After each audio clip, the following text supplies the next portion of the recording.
Manises tiene su origen en la alquería islámica que el rey Jaume I cedió al noble Artal de Luna en 1238 después de la conquista de Valencia.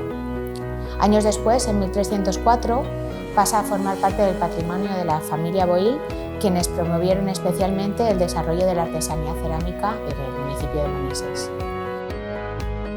La orografía del terreno de Manises y el hecho de que estuviese ubicado a la orilla del río Turia favoreció la industria cerámica.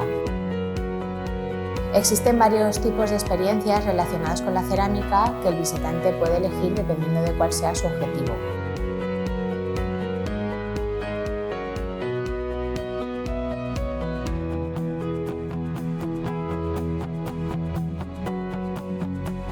Estas experiencias, como siempre, pueden ser completadas con la visita al Museo de Cerámica de Manises.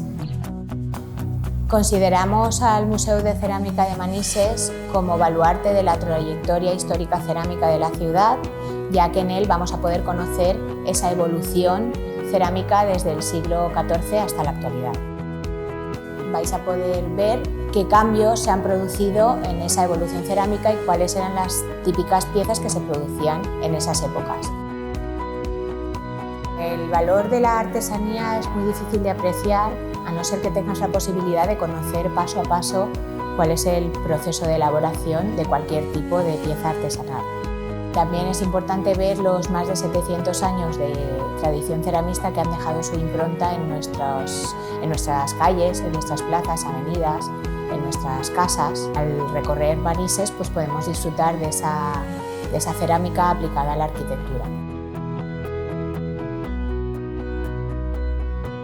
Para poder apreciar la artesanía de un municipio es muy importante conocer sobre todo su historia. Os invitamos a que vengáis a conocer nuestra ciudad para que podáis apreciar de primera mano la artesanía cerámica, conocer nuestros recursos turísticos y sobre todo conocer nuestra historia.